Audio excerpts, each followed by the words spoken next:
تاکہ جب وہ ان کو پڑھیں تو وہ کنفیوز نہ ہو کہ یہ با ہے تو یہ کیا لفظ لکھا ہوا ہے.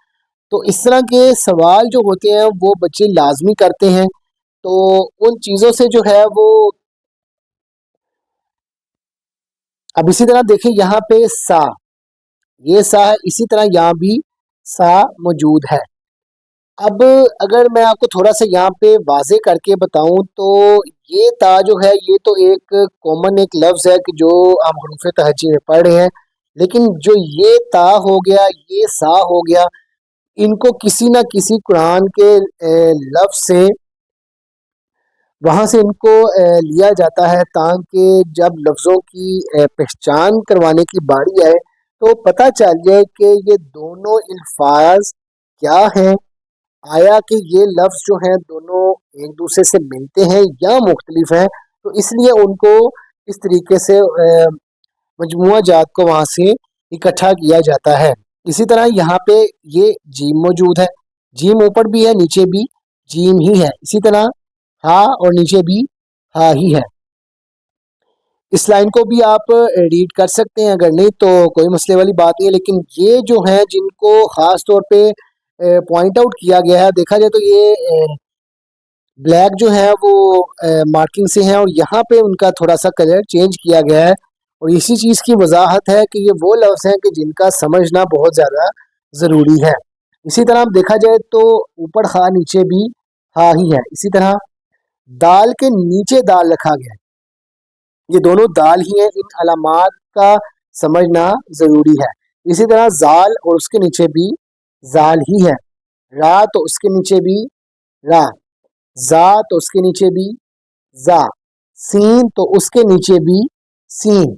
اسی طرح شین ہے تو اس کے نیچے بھی شین کی علامت کو لکھا گیا ہے تاکہ دونوں کو سمجھنا. ایک ریفرنس استعمال کیا جاتا ہے یہاں پہ الفاظ کا، تاکہ لفظ ایک ہی ہے لیکن ان کو تھوڑا سا ذرا ہٹ کے لکھا جاتا ہے تاکہ جب بچہ اس کو پڑھے تو ذرا تھوڑا سا ذہنی جو آزمائش ہے اس کے اندر اپنے آپ کو ڈالے، اس کو پتہ لگے کہ ایک آسان الفاظ جس کو اس نے بہت آسانی سے پڑھ لیا ہے تو جب یہاں پہ آئے تو اس کے لیے تھوڑی سی مشکل پیدا کی جاتی ہے. اور وہ مشکل اس لیے ہوتی ہے تاکہ اس مشکل سے نکل کے آگے آسانی کی طرف جایا جائے.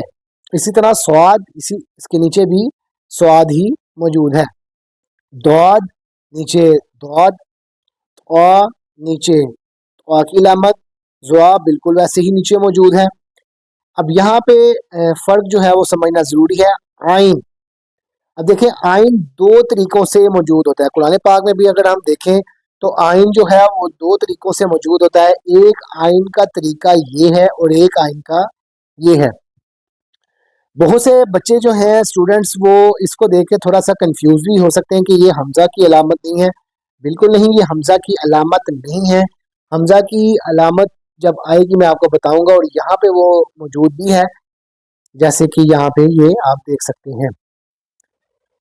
اسی طرح رینڈملی 2 سے 3 الفاظ کو دیکھتے ہیں اور سمجھتے ہیں کہ ان کی ساخت جو ہے، یہ جو لکھے گئے ہیں جس طریقے سے آیات جو ہے یہ ایک جیسے ہیں یا مختلف ہیں.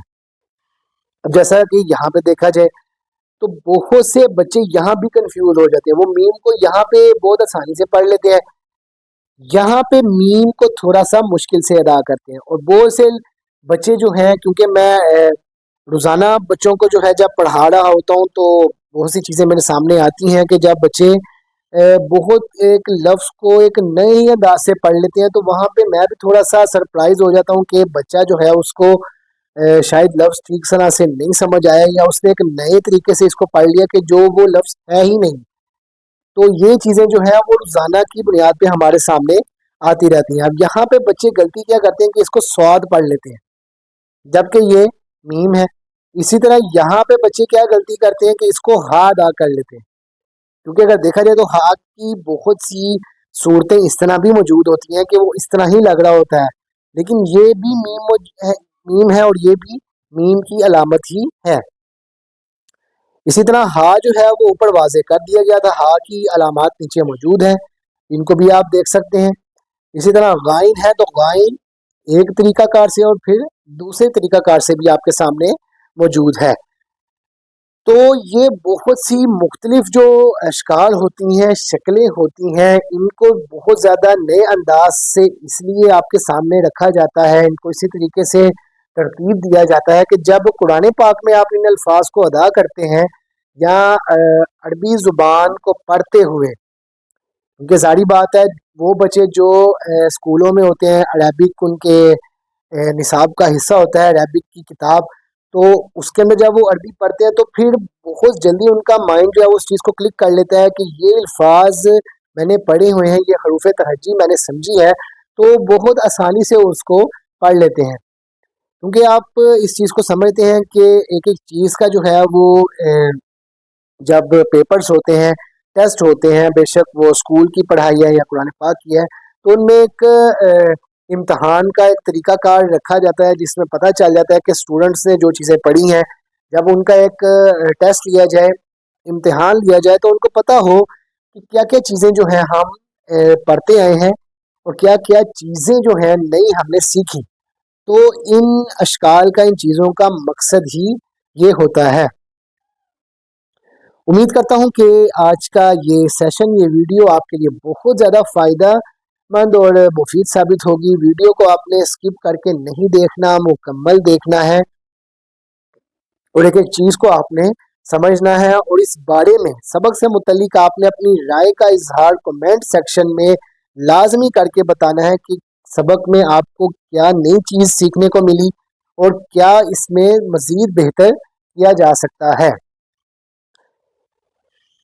اللہ تعالیٰ کی بارگاہ میں دعا کرتے ہیں کہ جو سبق آج ابھی ہم نے پڑھا ہے اس کو اپنی بارگاہ میں قبول و منظور فرمائیں۔ السلام علیکم ورحمۃ اللہ وبرکاتہ۔